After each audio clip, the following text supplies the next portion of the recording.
everyone, this is Michelle from the Snooze Clinic by Zenith. Today is the first episode of a series of videos which I'll be creating to address some of the issues that we face when managing our patients with obstructive sleep apnea. So what do we have here today? Ta-da! Something which we are very familiar with, alcohol. So, how does alcohol affect our sleep? Does it make us sleep better? Does it mess up our sleep? We'll take a look at it in a little while.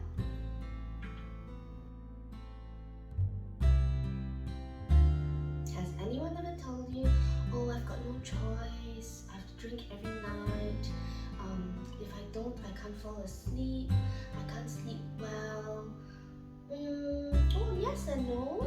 Well, it's a fact that alcohol does have some sedative effects, but studies have also shown that tolerance to these sedative effects start to build up, say after 3 to 7 days.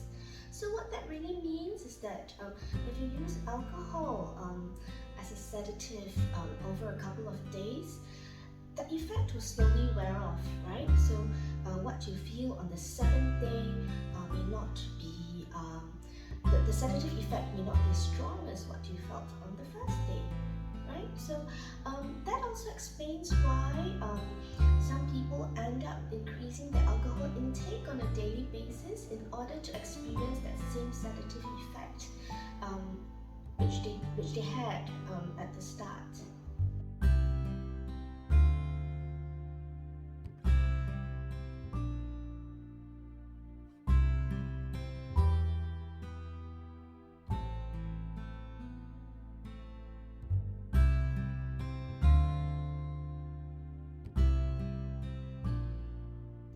In addition to what I've mentioned, let's not forget that alcohol is a diuretic.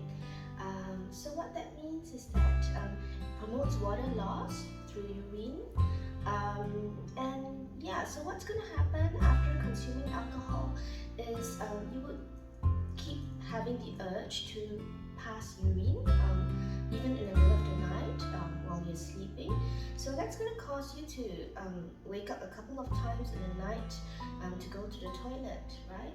So that doesn't sound like it's going to give you very restful sleep.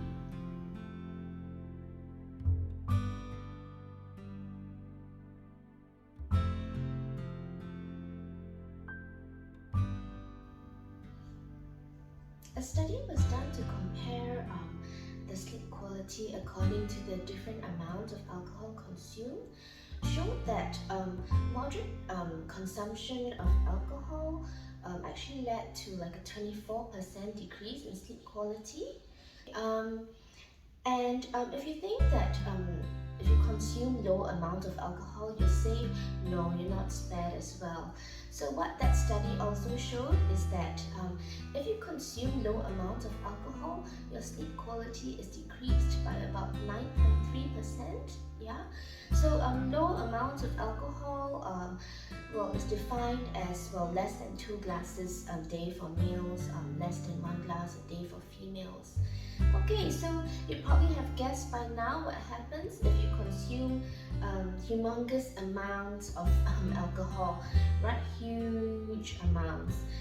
Large consumption was defined as more than 15 glasses of alcohol per week for males and more than 8 glasses per week for females.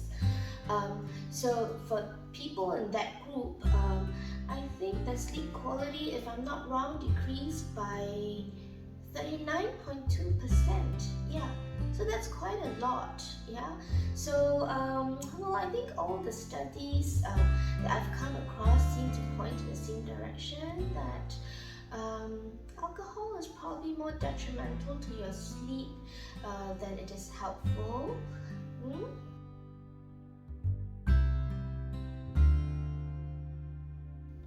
So what I've shared is basically what I've come across. I'm sure there are many more studies out there that point to the same direction, that alcohol is not exactly fantastic if you want good quality sleep. Yeah, yeah, so we've had two patients recently who complained of sleep disruptions, frequent awakenings at night. Yeah, so we looked into their reports. Well, I mean, thank goodness we can do it remotely. We get, because we use the AirSense 10, so data is sent over via 3G. So when we looked through the reports, it was strange because everything else was fine. It wasn't apnea related, neither was it leak related. Yeah, so we went back to look at the social history that we took when they first came. Actually, that's why it's important to not only take the medical history, but as well as the social history, as in, you know, the habits, the drinking habits, smoking habits. Yeah, and coincidentally, both patients were drinkers.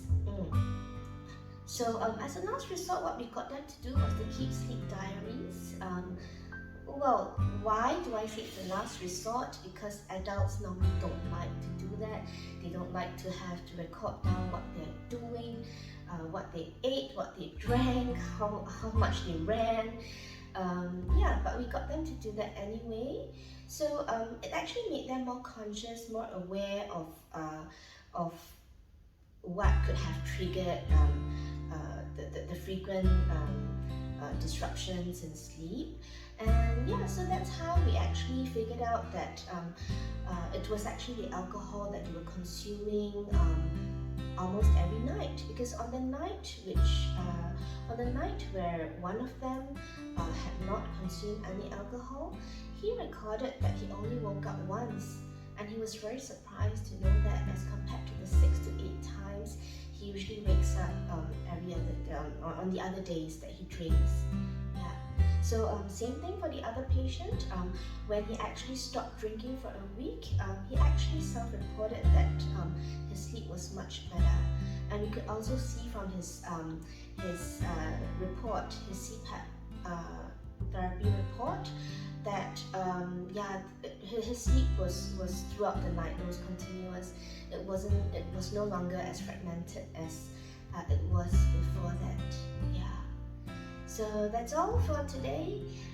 We'll see you again soon when I find another topic to share.